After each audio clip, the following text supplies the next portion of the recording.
Hello. In this video, I'll walk you through solving the version control forensics challenge on the NCL website. We will inspect a Git directory and we'll take a look on previous Git commits that have happened in that directory. So make sure you have Git installed on your machine and let's get started. On the NCL website, I will scroll down a little bit until I reach the forensics module.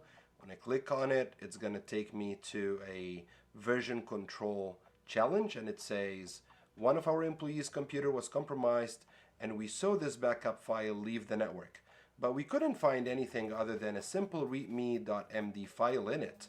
Help us find out what information the hackers got. The first question says that what is the email address of the employee who was compromised? To find this out, we will start by downloading the getbackup.zip file from the download manager, and then I will unzip this file. I will open a terminal, navigate to where this folder is, and I will be back. We are now in the terminal in the Git backup directory. There is a simple command called git log that shows you the history of the commits in a Git directory. We'll type this command, and here you can see that there are 3 commits that flow from the one at the bottom to the one at the top according to the timestamps. Another useful piece of information on this screen is the author information. So in front of the author here, you will also see the email of that author, which is the answer to the first question in the challenge. Let us paste the author's email here and click enter, and it takes it. It's correct.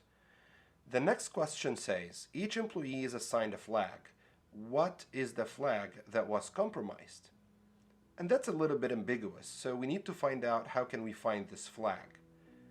In the terminal, we can use a command called git show, which takes a commit ID like this one, and it displays the activity which took place in this commit. So let us start by copying this commit ID and type git show and paste the commit ID and press enter. This section just shows you that the only thing that happened in that commit was adding a readme.md file that has the text. This repo is for storing important information. Now let us go inspect the following commit. We'll type git show and give it the commit ID, and it looks like this is the one that we've been looking for.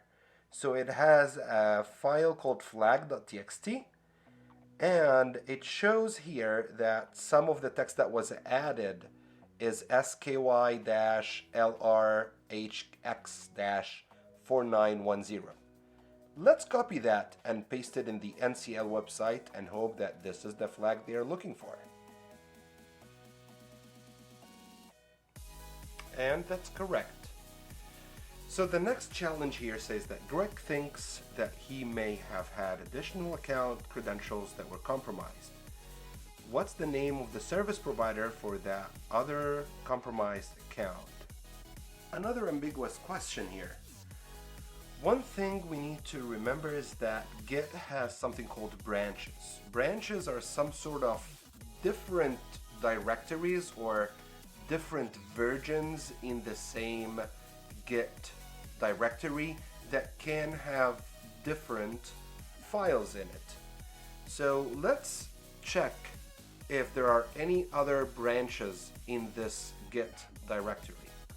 To do that, in the terminal we will type git branch, press enter, and we can see that there are 2 branches, master and next. We are currently in the master, so we want to go to the next branch, so we will type git checkout next.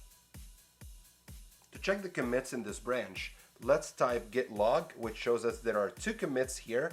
One of them has the commit message backup passwords. So let us check out what was in this commit by typing git show and copying that commit ID such that we can display what was in that commit. And here we go, there was a passwords.txt file, and there's the text Facebook and waffles 85. So the other compromised account was for Facebook, and the compromised password was Waffles85. And we're done with all the questions in the version control challenge. I hope the video was useful. If you have any comments, please leave them in the section below.